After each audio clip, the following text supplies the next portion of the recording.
Desde Holanda, el centro lácteo del mundo, Ausnutria, presenta Cabrita, una fórmula infantil científicamente segura a base de leche de cabra. Bebés y niños de todo el mundo se nutren con Cabrita en más de 50 países. ¿Qué hace extraordinario a Cabrita? En primer lugar, Cabrita es una fórmula infantil completa, segura y avanzada. También cuenta con nuestra herencia y experiencia holandesa, pero sobre todo, cuenta con la suavidad característica de la leche de cabra.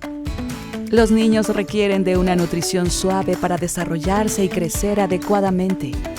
Cabrita tiene un sabor suave y está desarrollada para apoyar el sano crecimiento y desarrollo de los niños en su vida temprana. ¿Qué hace suave a la leche de cabra? La leche de cabra contiene proteínas que son naturalmente fáciles de digerir. Estudios comprueban que la dinámica digestiva de Cabrita se asemeja más a la leche materna que aquella que contiene la fórmula infantil de leche de vaca. La leche de cabra contiene de forma natural una importante variedad de oligosacáridos. Contiene naturalmente de 4 a 10 veces más oligosacáridos de lo que contiene la leche de vaca. La leche de cabra también contiene de manera natural altos niveles de nucleótidos. En Cabrita, estos niveles son de 4 a 5 veces más altos que los niveles presentes en la fórmula a base de leche de vaca.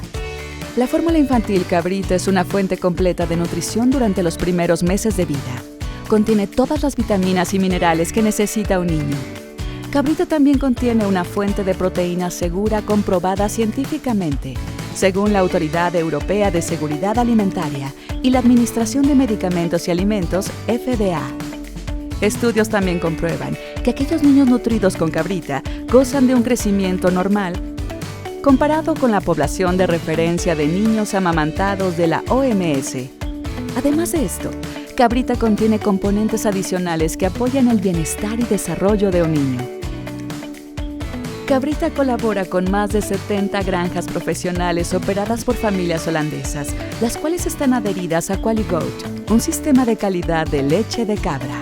Esto implica que todas nuestras cabras reciben una nutrición balanceada de alta calidad y cuentan con instalaciones y cuidado óptimo, lo cual garantiza su salud y bienestar.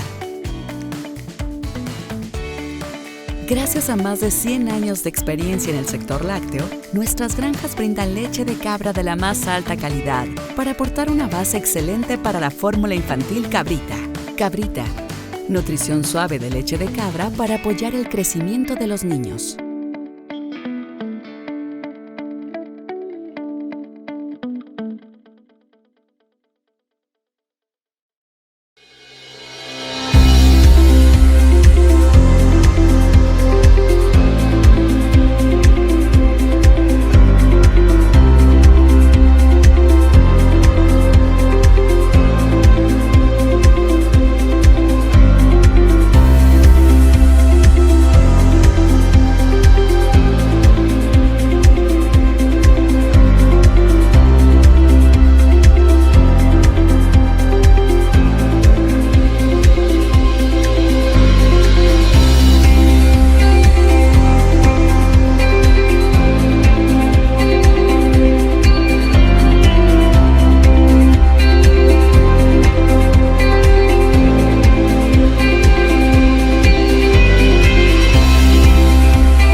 Muy buenos días, tengan todos ustedes. Es para mí un gusto el día de hoy estar dirigiendo o coordinando la sesión donde tenemos a un invitado distinguido. El día de hoy me privilegio por estar presentando a una persona que yo en lo personal la aprecio mucho.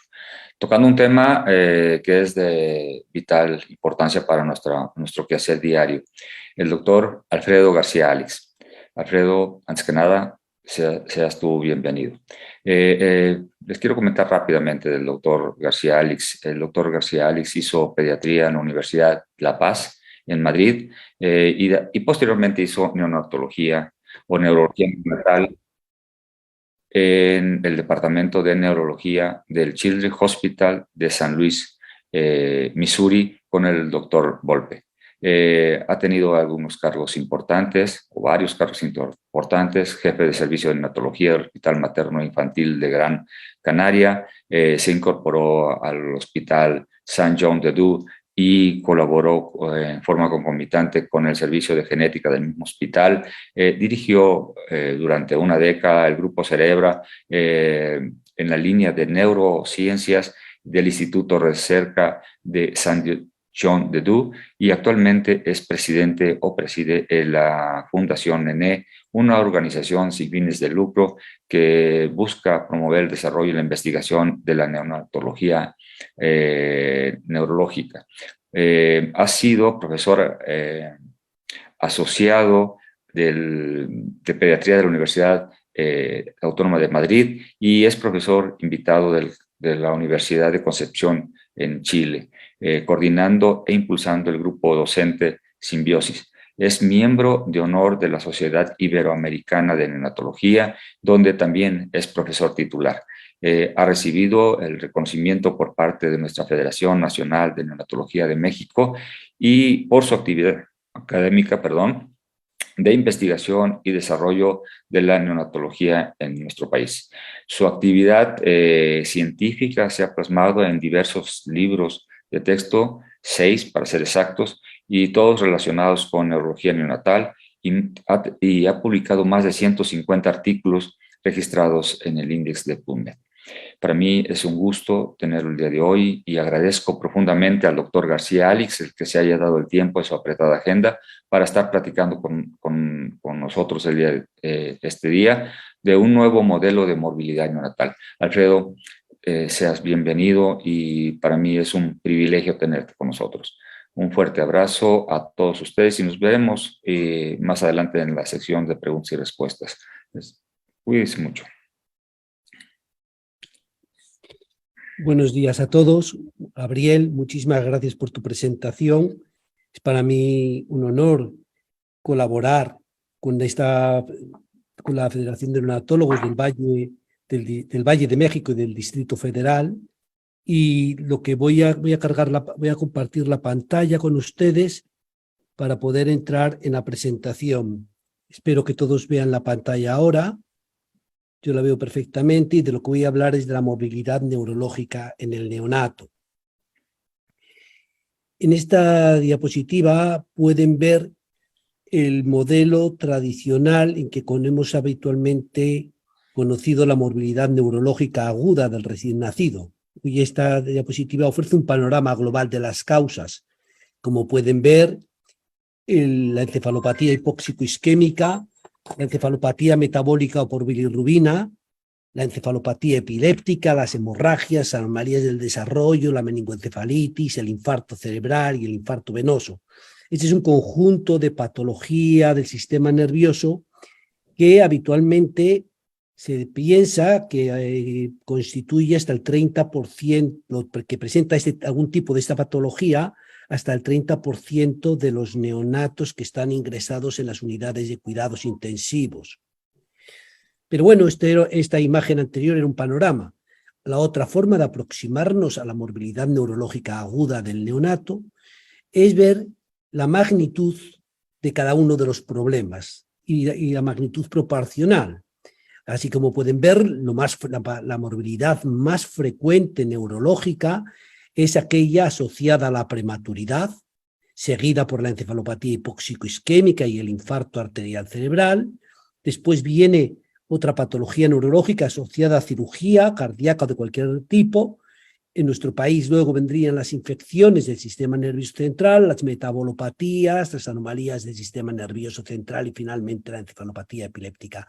Esta imagen como pueden ver, de montañas con los picos más altos, pues nos da una idea de la magnitud proporcional de cada uno de los problemas. La otra aproximación a la morbilidad neurológica tradicional del recién nacido ha sido examinar las consecuencias, tanto a los 2 como a los 7 años, y durante los últimos, yo diría, 20 años, hemos logrado caracterizar o al menos delinear cuál es la morbilidad neurológica a medio y a veces a largo plazo de los problemas como la encefalopatía hipóxico-isquémica, también el colapso neonatal inmediato, la morbilidad asociada al infarto arterial, al infarto hemorrágico periventricular, a las hemorragias intraventriculares graves del prematuro, a las meningitis, etc. Bueno, estas son las formas en que nos hemos aproximado habitualmente. Por un lado, como les he mostrado, cuál es el panorama global. Segundo, cuál es la magnitud proporcional de cada uno de los problemas. Y tres, a partir de las consecuencias a medio y largo plazo para cada uno de los problemas.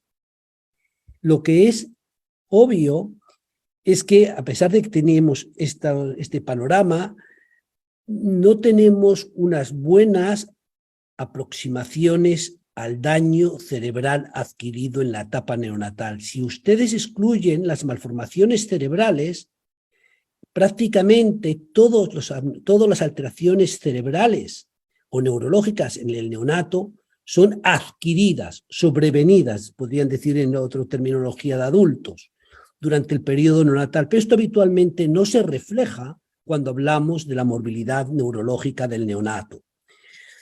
En algunas aproximaciones a cuál es la carga que tienen los problemas neurológicos del neonato, se sabe, y las pocas aproximaciones que hay, como esta de Newton, que la carga que tienen los problemas neurológicos en el periodo neonatal es muy alta cuando se estima en la terminología esta clásica epidemiológica de Dallis, es decir, que significa un año de perdido de vida saludable, que incluye los años de vida perdidos por fallecimiento como los años vividos con discapacidad. Y sabemos, como pueden ver en el gráfico, que la encefalopatía hipóxico-isquémica en la prematuridad conllevan una carga muy, muy elevada. Sin embargo, aunque sabemos que es muy alta, no conocemos realmente hoy cuál es la magnitud y la carga para la salud a medio y largo plazo de los problemas de daño cerebral adquirido. Y esto se expresa o se puede rastrear fácilmente debido a la falta de literatura sobre estos problemas en PubMed. Si ustedes meten en PubMed daño cerebral adquirido en el periodo neonatal, seguramente no encuentran ninguna publicación. Con lo cual, gran parte del conjunto de la morbilidad y su impacto cae fuera del radar de la neonatología. Sabemos a veces los problemas, sabemos muy bien el impacto que tiene un problema determinado, pero el conjunto de ellos nos es desconocido. En esta publicación reciente que examinaba los insultos cerebrales neonatales en Inglaterra, tuvo la virtud de incluir a todos los bebés que tenían pues encefalopatía hipóxico-isquémica, daño cerebral asociado a la prematuridad, infarto arterial cerebral e infecciones. Faltaban otros daños como las hemorragias intracerebrales y otras muchas cositas. Pero, si uno se fija, fíjense que para el 2015, voy a quitar aquí por años, como pueden ver, y aquí viene el número de bebés registrados con daños, y aquí el número de bebés nacidos en Inglaterra, y uno puede ver que la proporción de daños cerebrales por cada 1000 recién nacidos vivos, una vez excluidos los congénitos y todos los otros tipos de problemas, era de 5.14 por cada 1000 recién nacidos vivos. O sea, vamos a decir que si las cifras de Inglaterra fueran parecidas a las de otros países, y nosotros creemos que con nosotros deben ser bastante parecidas, tendríamos que 5 de cada 1000 recién nacidos vivos van a presentar al menos 5 van a presentar daño cerebral adquirido en el periodo natal. Tienen que ser unos poquitos más, pero al menos 5 seguro que van a presentar daño cerebral sobrevenido en el periodo neonatal. Esta tasa del 5,2 por 1000 en 341.315 recién nacidos que hubo en España en el año 2020, traduce que tuvimos 1.700 bebés que tuvieron daño cerebral adquirido. Para nuestra población, pues 1.700 bebés en toda España es un alto número de bebés con daño cerebral que tendrán consecuencias posteriores y permanentes durante su vida. También me gustaría señalar que cuando un bebé nace con un cerebro intacto, íntegro, bien desarrollado, y durante el periodo neonatal le sobreviene un daño cerebral o muere, esto es una tragedia devastadora para las familias. Y lo peor es cuando uno piensa en el daño cerebral adquirido, realmente es muchas, si no la gran mayoría de las veces, es prevenible. Y por ello, ante esta desgracia tan devastadora, deberíamos hacer todos los esfuerzos posibles por prevenirla.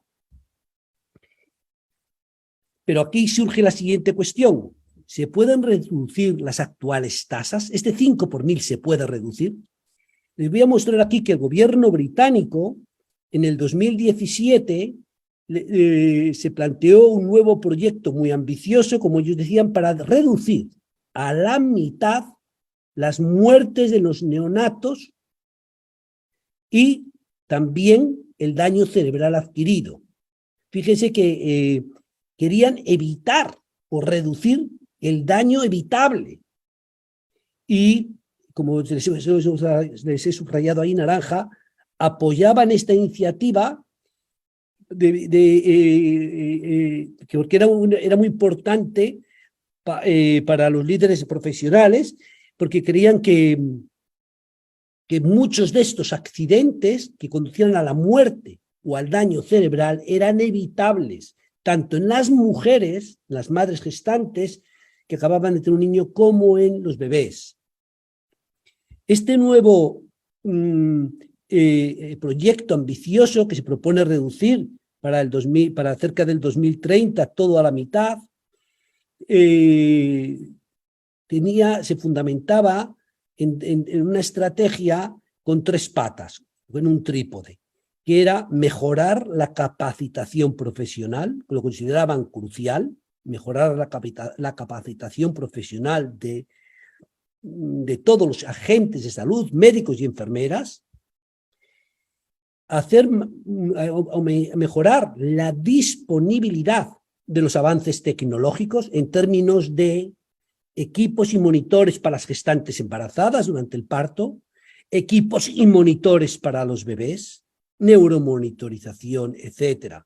Y también algo que habitualmente es más difícil, aunque parezca imposible, que lo anterior, que es ser lo suficientemente serios como para hacer una revisión interdisciplinar y en profundidad ante cualquier caso de daño cerebral en un bebé, a ver por qué ha pasado y si se pudo evitar de alguna manera o mejorar las cosas, cosa que yo a lo largo de una vida profesional, aunque siempre se ha intentado, nunca vi hacer.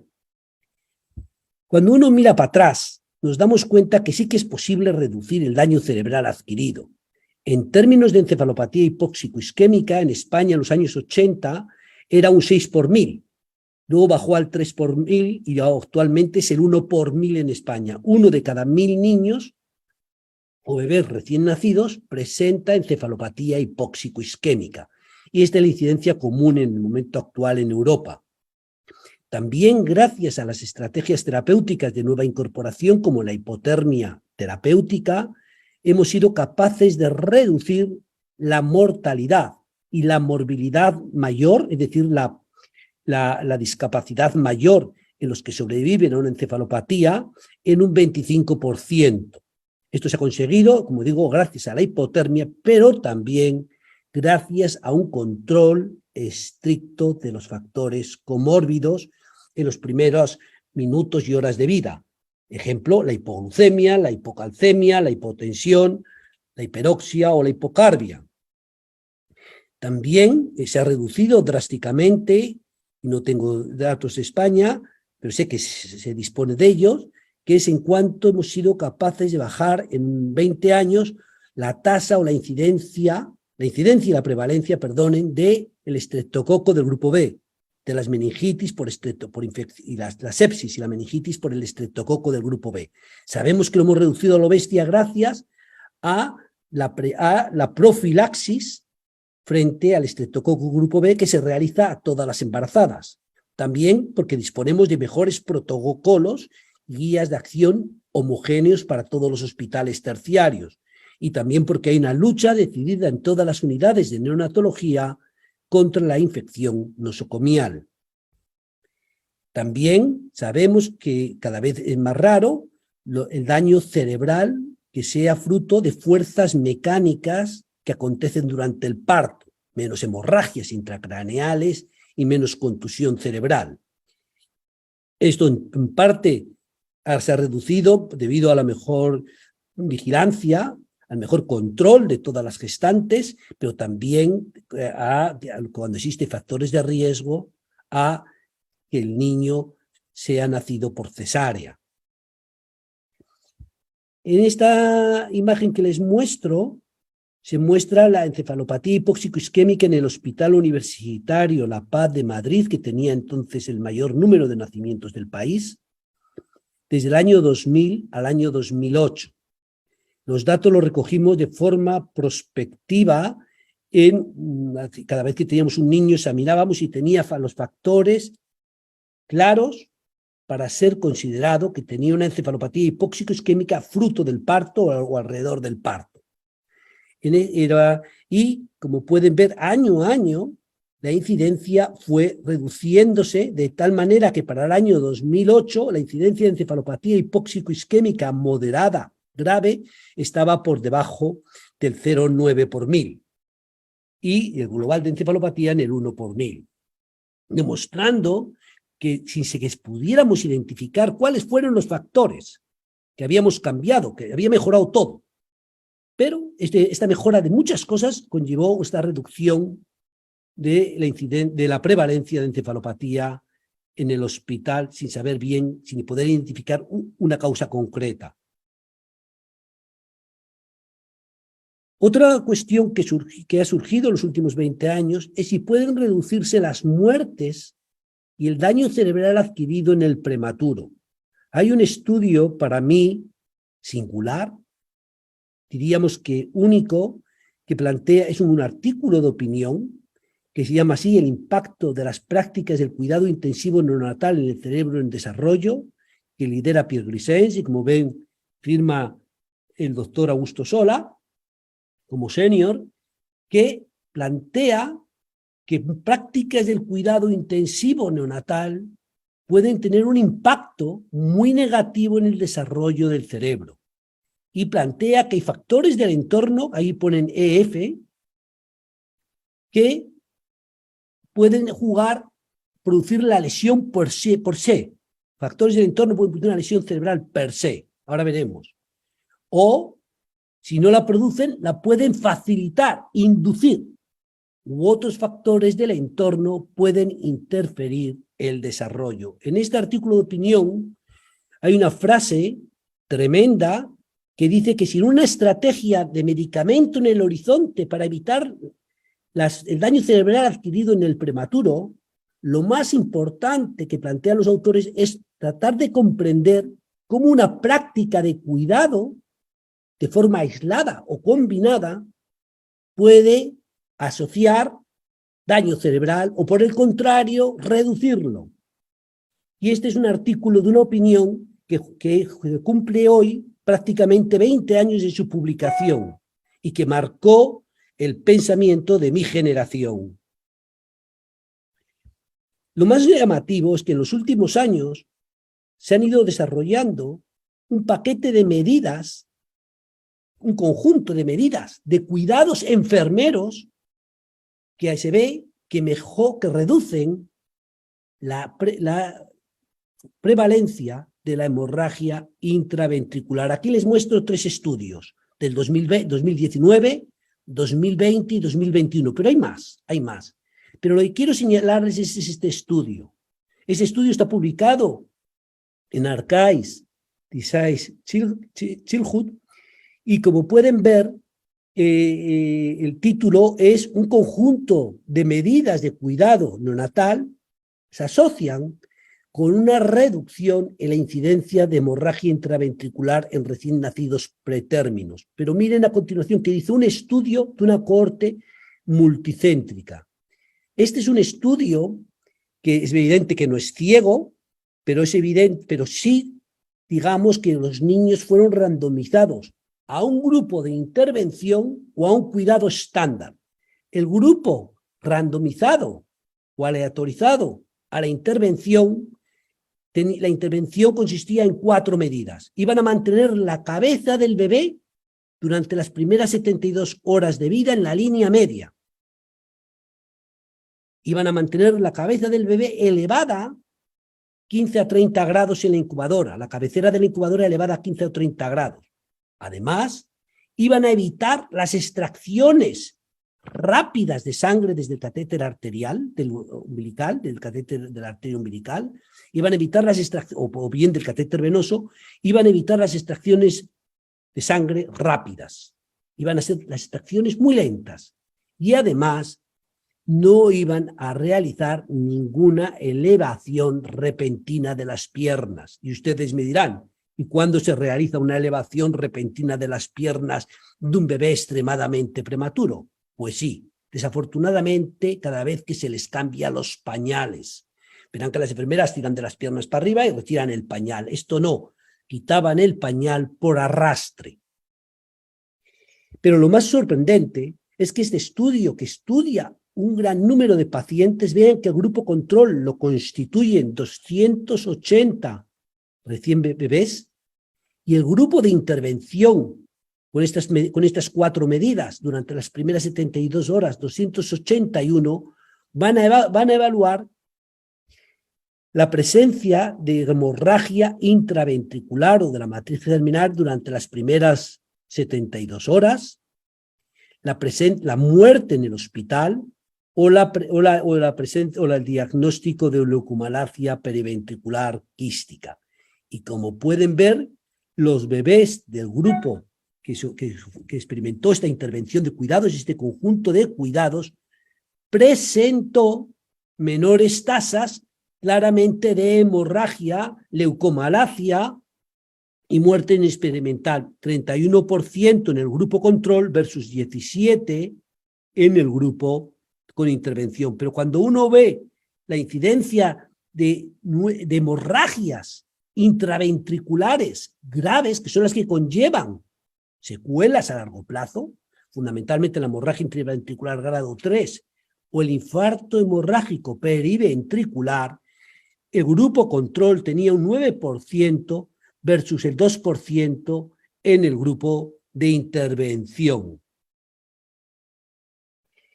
Por tanto, este conjunto de medidas mostró disminuir el riesgo de hemorragia intraventricular y también el riesgo combinado de muerte, hemorragia y leucomalacia. Pero lo más llamativo es que el efecto fue más beneficioso o más pronunciado en los bebés más prematuros, en los extremadamente pretérminos, los menores de 27 semanas. Como ven aquí, el grupo control tenía estas tasas frente al grupo de intervención que ven aquí en esta barra gris, que era bastante más bajo y que apenas pasaba del 20% en los niños de 24 a 26 semanas. Por tanto, esto mostraba que medidas de intervención, de cuidado enfermero, de cuidado exquisito, gracias a estas medidas de cuidado, como ya habían sugerido el doctor Sola y su grupo hacía 22 años, o 20 años, perdonen, era capaz de reducir la incidencia de hemorragia. De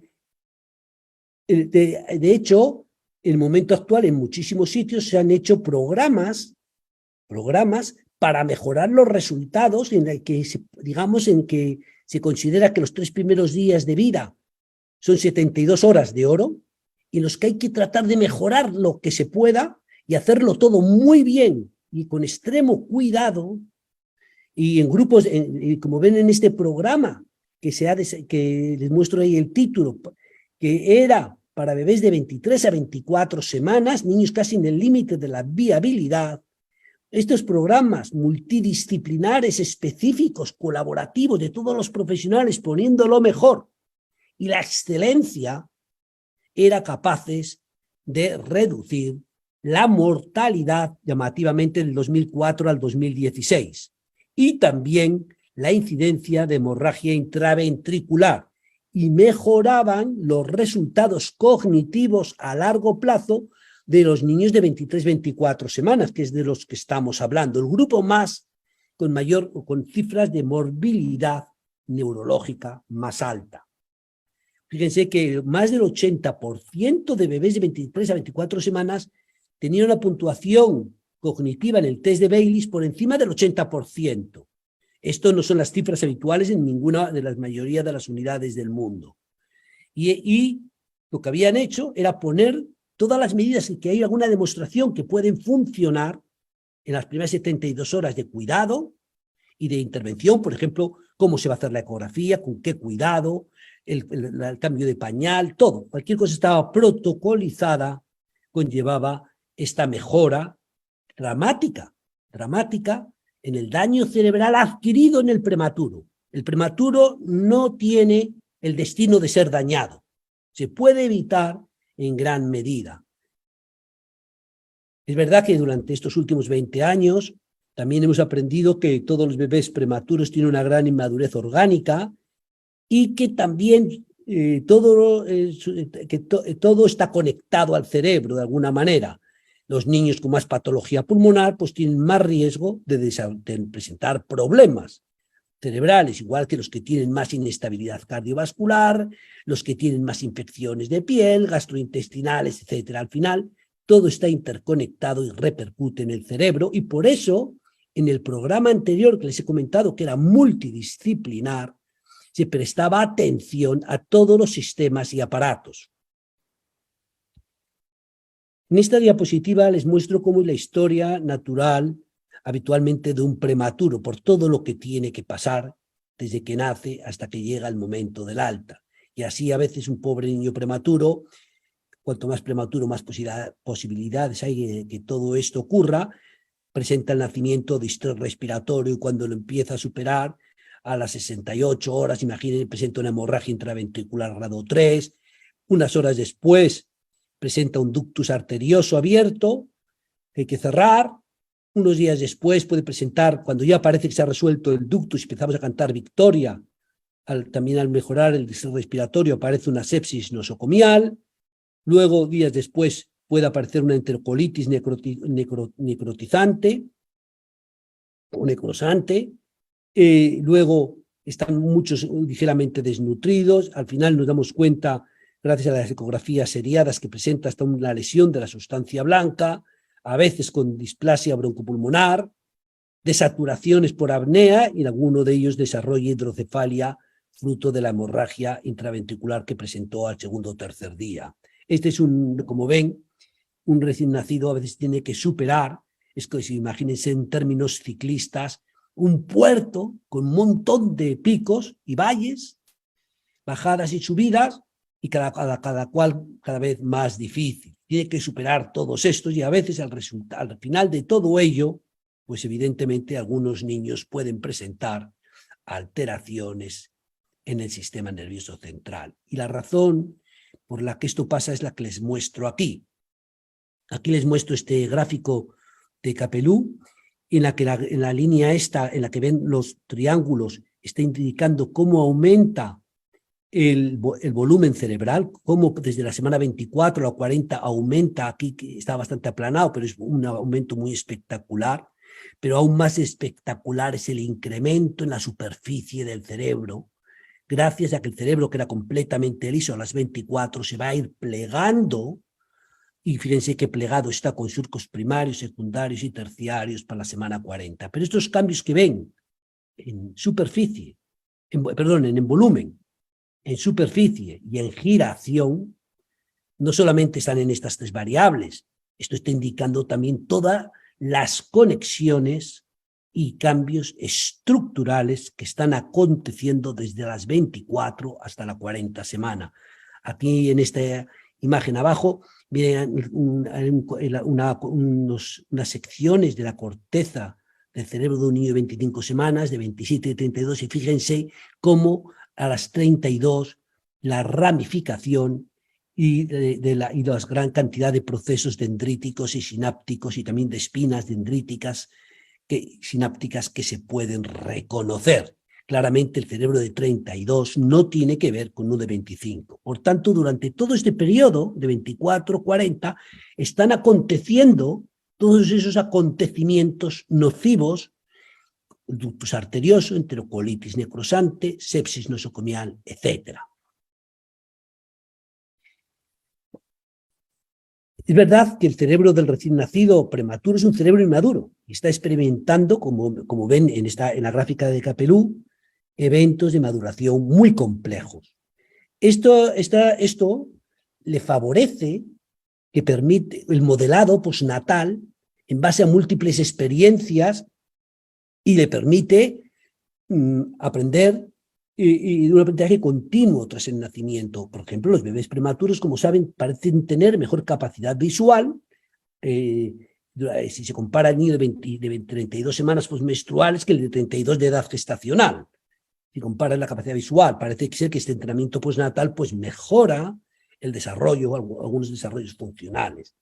Y esto, claro, esta inmadurez que favorece el modelado postnatal ofrece un alto grado de plasticidad. Ahora bien, esto que es una gran ventaja, sin embargo, también conlleva que esta inmadurez condicione o determine una marcada inmadurez del sistema nervioso y una vulnerabilidad sin igual a eventos nocivos del entorno. Por tanto, el bebé prematuro presenta una vulnerabilidad selectiva a las agresiones agudas, pero también a problemas de salud propios y condiciones subagudas, condiciones crónicas, y también a las influencias del entorno. Aquí tenemos el bebé extremadamente prematuro y tenemos lo que meternos en la cabeza es que debido a esta vulnerabilidad de su sistema nervioso es extremadamente fácil que el cerebro pueda ser dañado o agredido.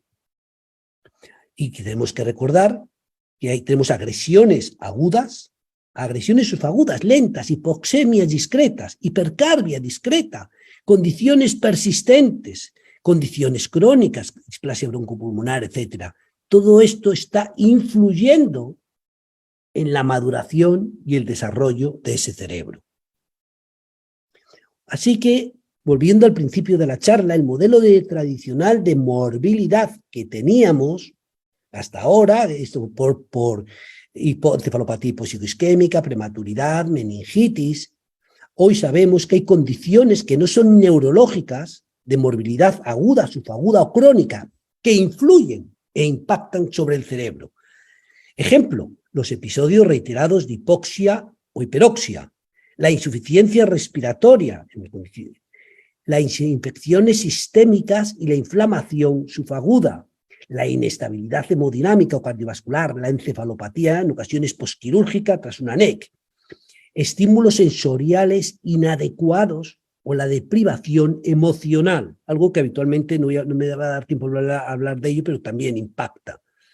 Intervenciones de cuidado no ajustadas al desarrollo de los niños, mal posicionados, estimulados en exceso, contaminación lumínica o de ruido, la postura incorrecta, el estrés y el dolor, una cosa muy importante, cada vez vamos dando cada vez importancia a la fragmentación del sueño, la interrupción del sueño, las medicaciones que ponemos, las alteraciones que conllevan muchas medicaciones en el microbioma intestinal, la no alimentación con leche materna o la desnutrición, todos estos factores sabemos hoy que pueden jugar un impacto negativo en el desarrollo cerebral. Y por tanto, cuando hablamos de morbilidad neurológica, ya no es tanto decir encefalopatía hipoxicoisquémica, hemorragia intraventricular, meningitis, no.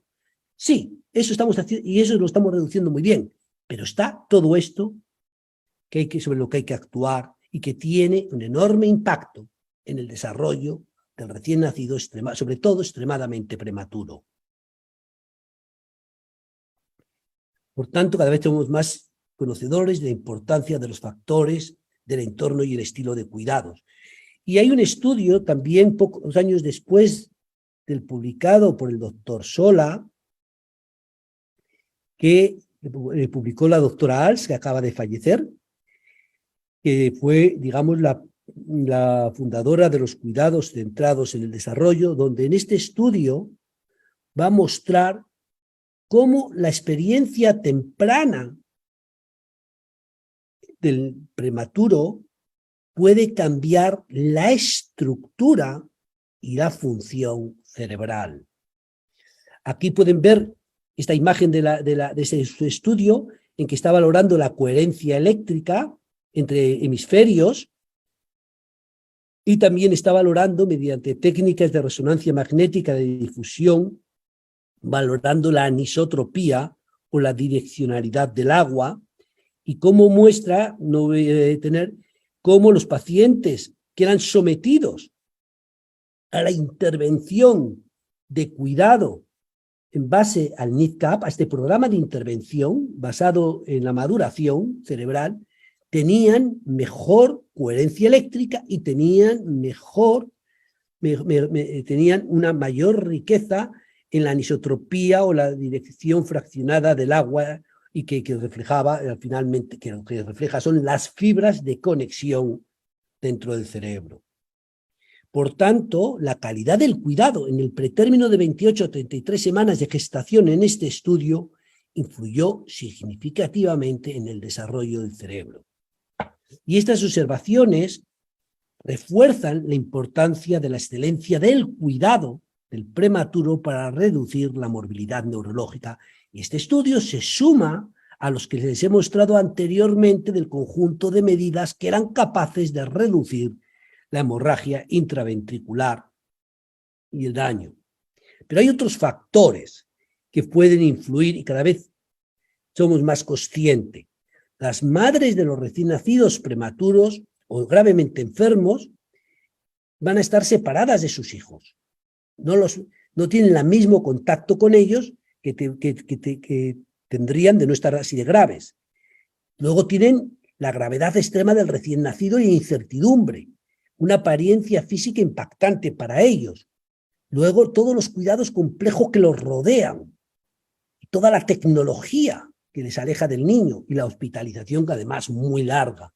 Y esto conlleva en las familias incertidumbre, miedo, desconfianza, vínculos interrumpidos, a veces los padres despojados de su rol de padres, desempoderados, un enorme estrés sobre cómo está el niño y lo que le está pasando y qué pasará, un agotamiento porque a veces los ingresos son de 3 meses, y todo ello impacta sin duda en la salud mental de la madre y del padre, cuando no también de los abuelos y los hermanos.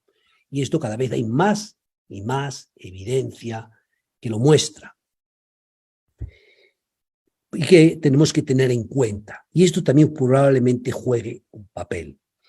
Finalmente, otro factor que ha sorprendido y que no está haciendo, que hay pocas publicaciones, pero todo va en la misma dirección, es lo que les muestro en esta diapositiva de este estudio publicado por la doctora Isabel Benavente, una compañera nuestra de la Fundación Nene, que trabaja en Cádiz y que realizó este trabajo en Canadá con el doctor Miller. Ellos examinaron si el estado socioeconómico de los padres y el nivel de estudios alcanzado influía en la morbilidad neurológica de los bebés en términos, eso lo estaban valorando en términos de coeficiente intelectual, es decir, en valoración cognitiva. Y como pueden ver en la línea naranja, tenemos los padres de los niños control, o de los niños prematuros, de los padres de los niños prematuros que habían tenido una graduación universitaria. Y como ven, está aquí la línea continua. Pero la línea fragmentada está el nivel cognitivo de los prematuros que tenían daño cerebral. Como pueden ver, había una pequeña diferencia versus los dos no dañados. Pero si ahora comparan esta gráfica naranja con la gráfica azul, que muestra el nivel cognitivo de los hijos de padres que no tenían una graduación, como ven, ya hasta los controles es muy diferente, aunque aún dentro del rango normal, pero muy diferente a los hijos de padres con graduación alta. Pero lo más llamativo es que si se ve en la línea de puntos, que es el nivel cognitivo de los niños dañados, se separaba mucho más que cuando los padres eran graduados. Y aquellos que tenían una baja situación, con solamente estudios primarios, que vienen en la línea negra, casi puntuaban igual los no dañados que los dañados de un nivel medio.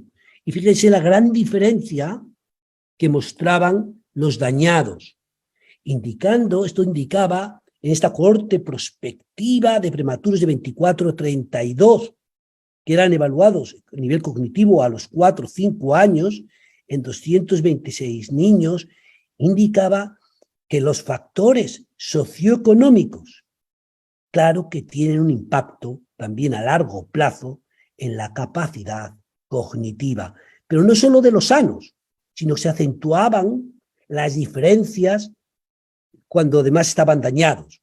Fíjense la línea fragmentada de niños dañados con niveles primarios, o dónde quedaban los niños dañados, en qué niveles cognitivos, y dónde quedaban los niños cuyos padres tenían un alto nivel de graduación. Estos datos, que son espectaculares, impactantes y que fueron publicados en JAMA, están siendo reiteradamente demostrados y no refutados por otros grupos. En este nuevo estudio de hace poco muestra la asociación de la exposición prenatal y de las condiciones adversas en la vida y la relacionaba con los volúmenes cerebrales al nacimiento. Y aquí pueden ver que los volúmenes cerebrales eran más altos cuanto menor era la desventaja social. Y lo veíamos para la sustancia gris, para la sustancia blanca, para el volumen de los núcleos grises centrales y hasta, aunque en menor medida, para el volumen del cerebelo. Es decir, que cuanto menos desventaja social había, mayores eran los volúmenes cerebrales en términos de volumen de sustancia gris, sustancia blanca, estructuras subcorticales y cerebelo. Y pueden encontrar bastantes más artículos, porque en el último año hay como otros 4 o 5. O sea, por tanto, también sabemos que el nivel socioeconómico puede influir en la morbilidad neurológica de los bebés.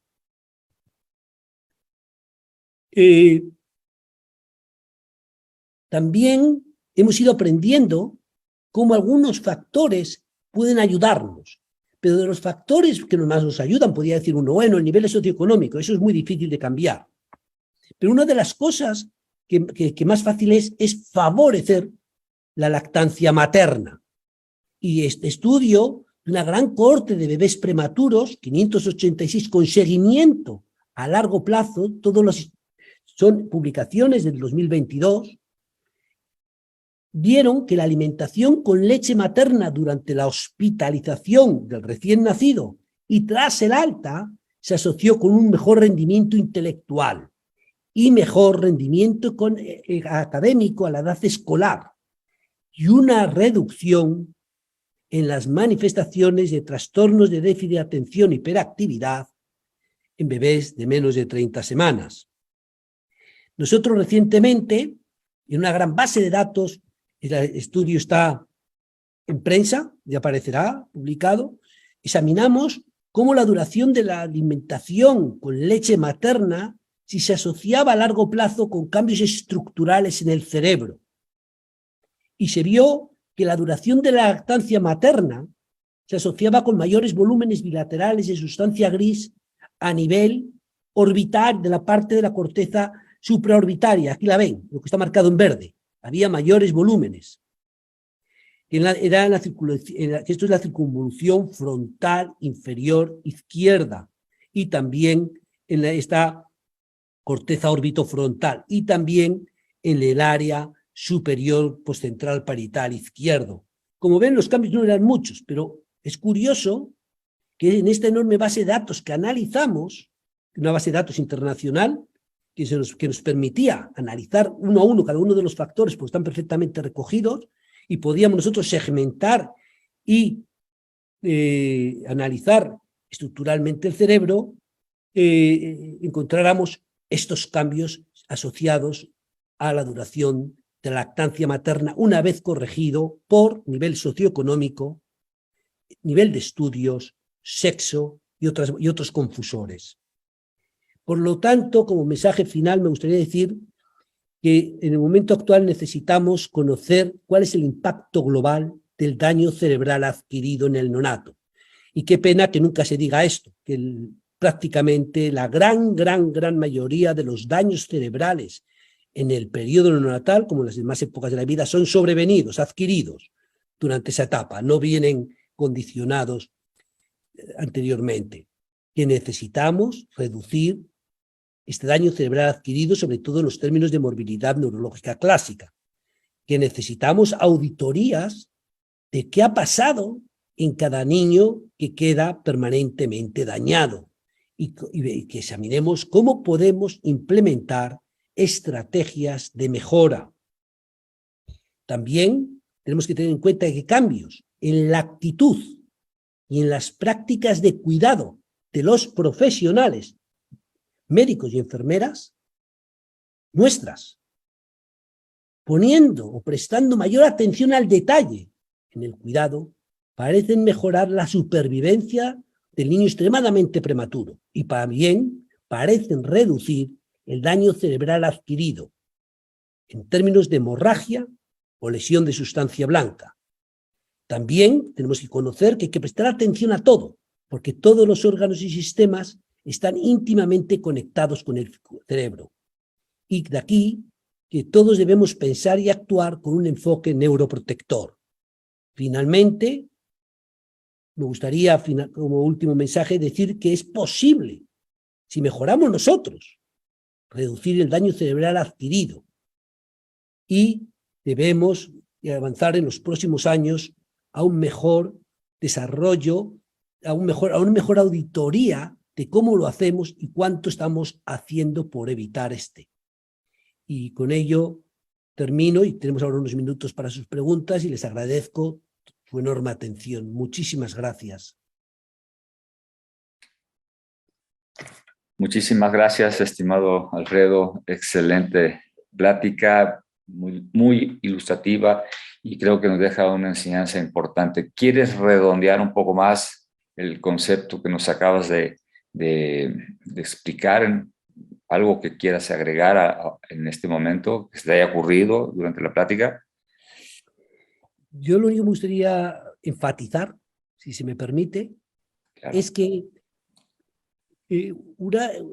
cuando he dicho que las prácticas de cuidado son capaces de reducirle el daño a los niños prematuros, uno tiende siempre a pensar en términos de profesional médico y por tanto porque las revistas están publicando estos artículos.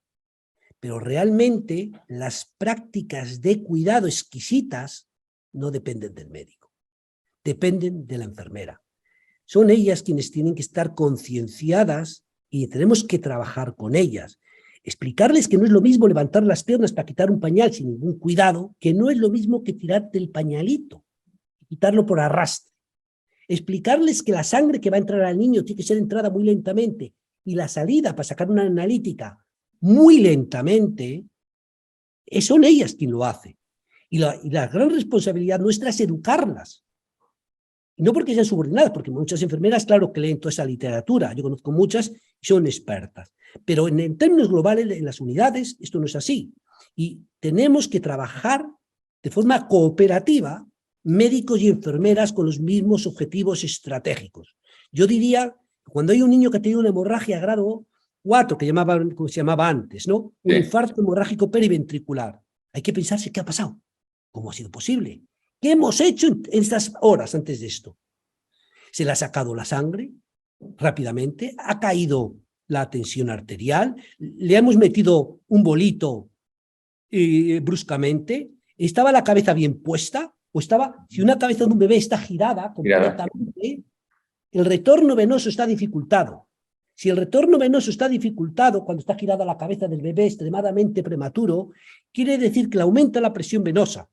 Al aumentar la presión venosa, disminuye el flujo también arterial que está entrando a las venas y puede haber infartos hemorrágicos. Todo esto tenemos que tenerlo en cuenta. Si no nos preguntamos qué ha pasado y cómo lo hemos hecho y no lo auditamos, nunca sabremos a qué se deben y no reduciremos el daño. Sí, exacto. Alfredo, muchas felicitaciones, excelente exposición, magistral, etcétera. Muchos saludos. Tú sabes que aquí se te aprecia mucho, te recuerda con mucho cariño. A mí me llamó mucho la atención cuando estabas hablando de del ambiente o algo así, hablaste del ruido. Pero al hablar del ruido, tenemos que hablar un poquito también de luego el entorno de música que ponen en algunos niños supuestamente para mejorar las condiciones. ¿Tú qué opinas al respecto? Bueno, o sea, mi opinión a lo mejor no está tan fundamentada como en otros aspectos. Teóricamente, la música, por ejemplo, los bebés aún prematuros les encanta que las mamás les canten nanas. El ritmo de las nanas, la típica, recuerden, duerme, duerme, negrito, pues está muy adaptada realmente a la capacidad auditiva de los niños. El soniquete, las cadencias, están muy adaptadas al desarrollo auditivo y les tranquiliza y lo mejoran.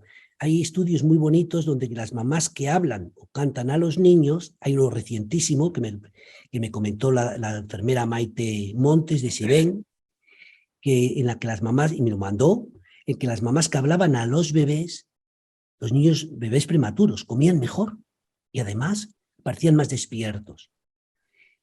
Por tanto, la música, si es suave, no es estridente, adaptada realmente al desarrollo del niño, a lo mejor favorece positivamente el desarrollo.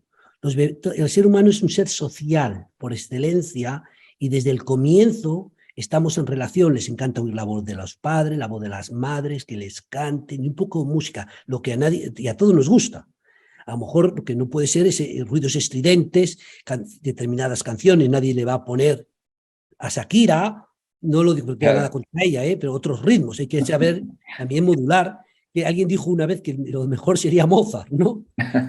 Pero yo reconozco que en mi opinión a lo mejor no está tan fundamentada y que saben ustedes más que yo. Ok.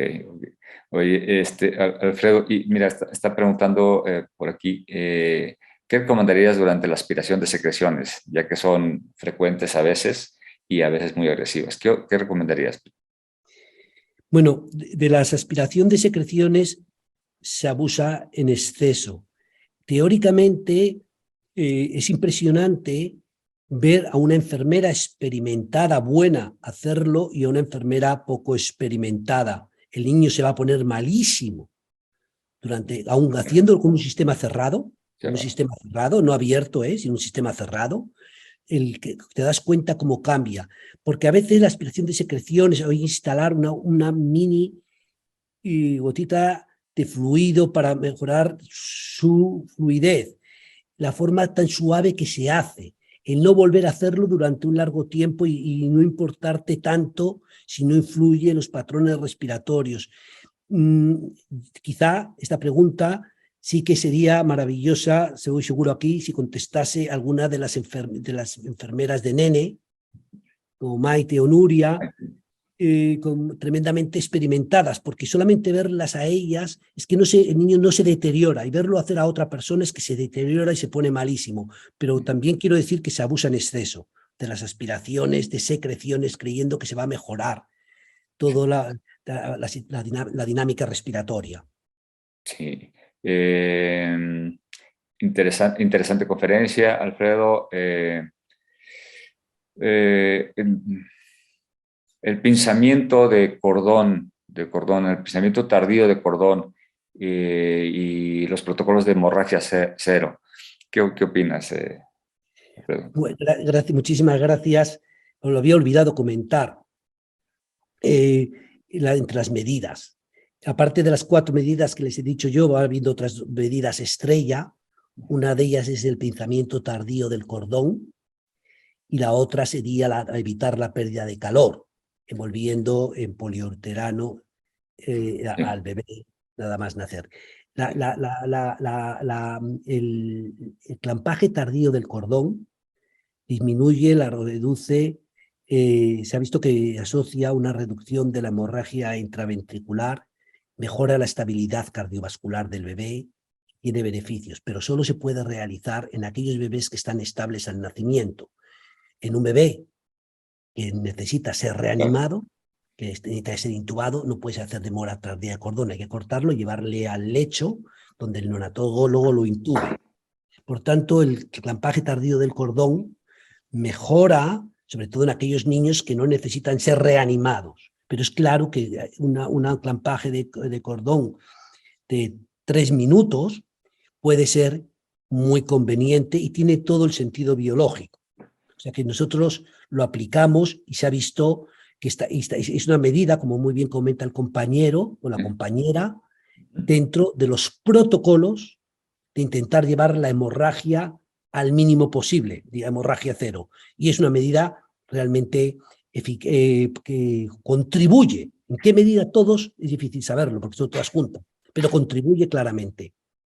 Okay. Por aquí tenía otra pregunta, Alfredo. Digo, yo sé que estás muy ocupado. No, tranquilo.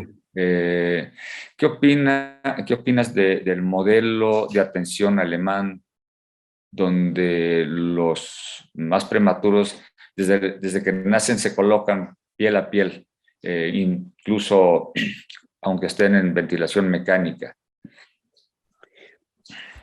El modelo de canguro, modelo de cuidado piel con piel, tiene francos beneficios para los niños, y es un cuidado que debe ser precoz, continuado y persistente, de tal manera que cada vez existe en el mundo, todos tenemos la tendencia a poner a los niños piel con piel desde poco después de nacer, aún siendo prematuros.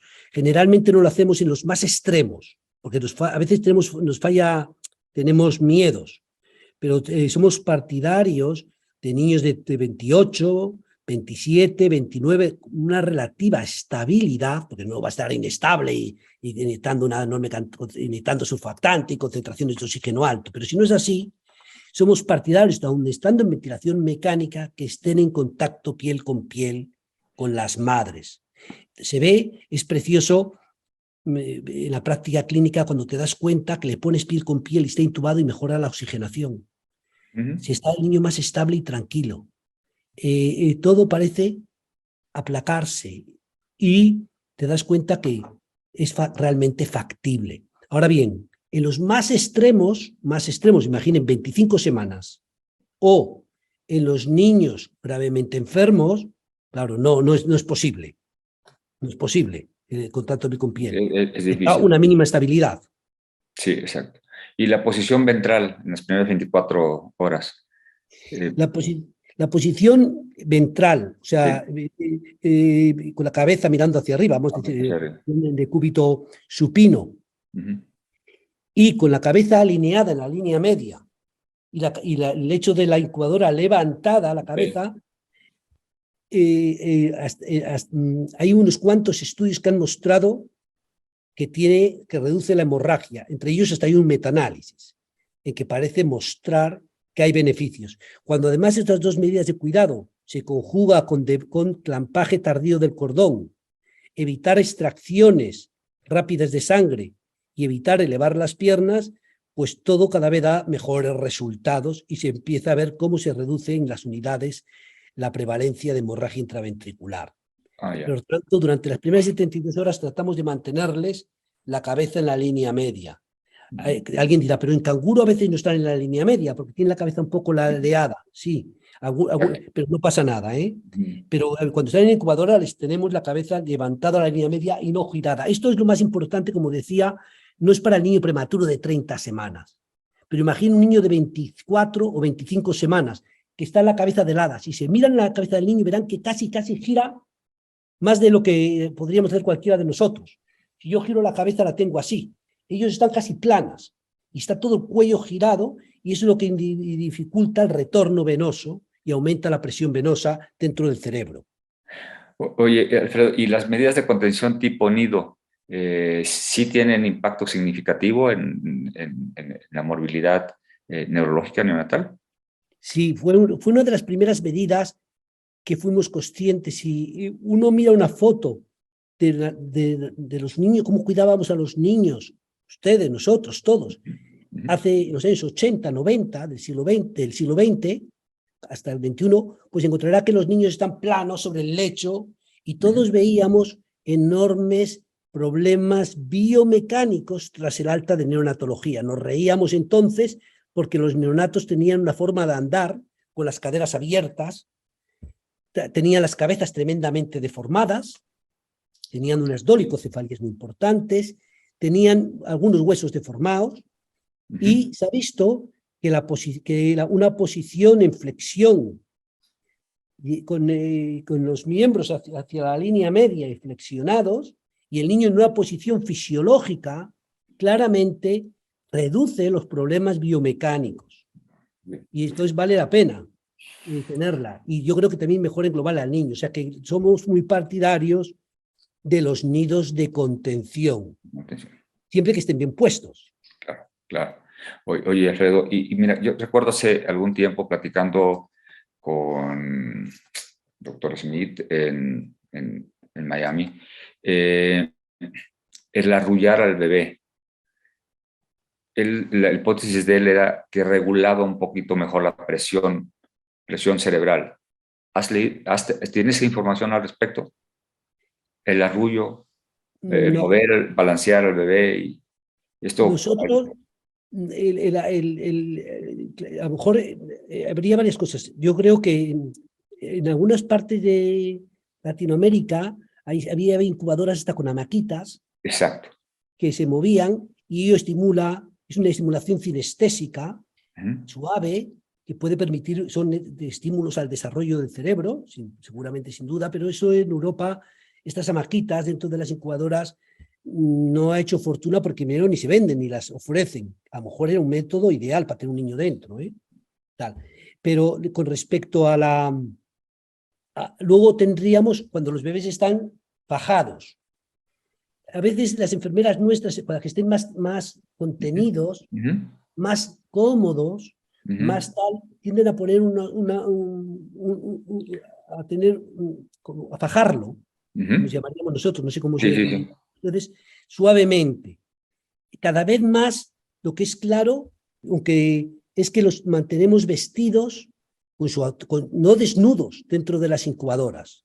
Nadie está cómodo desnudo en una tal. Los niños, como los humanos, una camisetita, su tal o con su tal, están más cómodos y cada vez los tenemos con más frecuencia vestidos. Pero hay algunos estudios publicados, pero todavía esto no es una práctica común, al menos que yo sepa en Europa.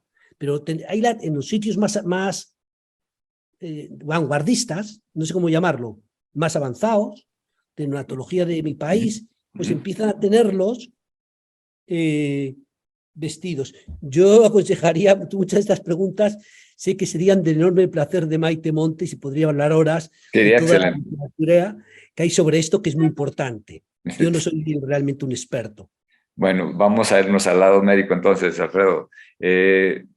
Hablando un poquito de la neuroprotección, eritropoyetina para la neuroprotección. Pues la eritropoyetina si me permiten, ha sido un gran fiasco. Durante años y años y años, sus potenciales efectos conocidos de los animales, que eran tanto antiinflamatorios, antiapoptóticos, antioxidantes, y luego además eran neuroregenerativos, hacía de ellos ser una bala casi mágica, tremendamente atractiva. Y todas las esperanzas estaban puestas en la eritropoyetina. Sin embargo, todos los estudios, tanto en prematuros como en recién nacidos con encefalopatía hipóxico-isquémica, no han mostrado beneficio. La doctora Wu publicó una prueba de ensayo terapéutico hace muchos años que parecía que comunicaba que había una reducción de la parálisis cerebral que podía ser muy positiva, y ello alimentó durante más de una década una enorme ilusión con que llegase el estudio definitivo con un gran número de pacientes. Al final ha llegado este año, estudiando casi 500 pacientes por cada uno de los brazos. Niños con hipotermia sin eritropoyetina, con hipotermia con eritropoyetina. 500 niños a cada brazo. Y el resultado ha sido frustrante. No había ningún beneficio. Y la eritropoyetina se daba en dosis altas y varias veces durante la primera semana de vida. No se podía hablar de que hubiera falta de dosis ni nada parecido. Y sin embargo, los resultados no llegan. La pregunta que yo me hago es por qué hay tanta diferencia entre lo que dicen, lo que se dice y se publica en animales de investigación, en modelos experimentales, y cuando uno llega al ser humano todo fracasa. Ejemplo, el seno. Se decía que era la bala. Aquello iba a ser la de Dios. Si no fuera porque era tan caro, iba a resolver la encefalopatía casi. Llegó el ensayo clínico del seno, no valió para nada. En animales todo el mundo publicaba que era la bomba. Ahora, si uno mira los artículos de animales después del ensayo clínico humano, todos han cambiado. Ahora ya no. O sea que hay algún punto que irrita en todo esto, que esa enorme diferencia entre los modelos animales que se dicen que los efectos son fabulosos y los efectos en humanos que no se ve nada. Y al final, lo único que tenemos todavía es solamente la hipotermia. La melatonina nunca llega. Llevamos más de 20 años esperando los ensayos clínicos de melatonina y no llegan. La última esperanza que tenemos son los cannabinoides y las células madre. Vamos a ver. Pero de lo demás, el MK801 se cayó, el xenon se cayó, la eritropoyetina se cayó, la melatonina no aparece, ni se recuerda. Y así estamos, en estrategias terapéuticas, farmacológicas de neuroprotección. Sí, fíjate que tocando el tema de fármacos, me olvidaba y lo tenía en la mente preguntarte el uso, y otro me lo acaba de recordar aquí el doctor Hidalgo, el uso de sulfato de magnesio. ¿Tiene beneficios? Sí se puede. Hubo un tiempo que era controversial. El sulfato de magnesio, otra molécula, otro producto que además había gran experiencia médica en su uso, había una gran expectativa en los años 80 y 90 del siglo XX, fundamentalmente porque es un cofactor o modulador del receptor de NMDA, y entonces, teóricamente, altas concentraciones de magnesio dentro de la célula cerraría el receptor de NMDA por el que va a entrar el calcio una vez que el glutamato se une al receptor. Y había una gran esperanza. En el único que hoy se utiliza es en el prematuro, en la madre que cuando va a tener un parto inminente, pretérmino por debajo de 30 semanas. Ahí se ha visto que el sulfato de magnesio reduce la prevalencia y la incidencia de lesión de leucomalacia quística periventricular. Pero la leucomalacia quística periventricular hoy es muy rara. No es una patología para nada frecuente, pero se ha visto que la reduce. Y en todos los protocolos mundiales, a la madre que va a tener un parto inminente prematuro, Por debajo de 30 se le administra sulfato de magnesio, igual que corticoides para madurar el pulmón. Exacto. Pero en el niño a término, que había gran expectativa, no se utiliza y no ha mostrado nada. Me gustaría solamente decir que nosotros realizamos en los años 90 un estudio en un modelo animal de cerdito recién nacido, de lechón recién nacido, al que administrábamos, tras hacer una agresión hipóxico-isquémica grave, administrábamos sulfato de magnesio y luego tratábamos de ver mediante microdiálisis algunas moléculas cerebrales por ejemplo, desde iones, biomarcadores, no eran proteínas, pero sí aminoácidos, etc. Y no vimos, y en este modelo de lechón recién nacido con agresión hipóxico-isquémica, el sulfato de magnesio no mostró ningún efecto, o sea, no había ninguna diferencia entre los animales que se les trataba con sulfato de magnesio versus aquellos que no. O sea que hasta ahora la única evidencia que tenemos es en el prematuro, en la madre gestante que va a tener un niño pretérmino, y es verdad que en el pretérmino parece reducir la incidencia de leucomalacia, pero en la encefalopatía hipóxico-isquémica no tenemos nada. Sé que estamos pasados un poquito de tiempo, Alfredo, pero no quisiera irme y despedir la charla sin antes preguntarte sobre también la cafeína y su neuroprotección. Y hay una pregunta que nos hacen sobre la citoclonina para el tratamiento de la hemorragia peritraventricular. Bien, sobre la citoclonina no tengo ni idea, lo lamento, no sé, no sabría decir nada, ni siquiera conozco la molécula y lamento no saber nada sobre ello. Okay. Sobre la cafeína, es verdad que los trabajos de Barbara Smith y tal, en los trabajos de cafeína se veía que los niños con cafeína tenían mejores resultados en los test de neurodesarrollo.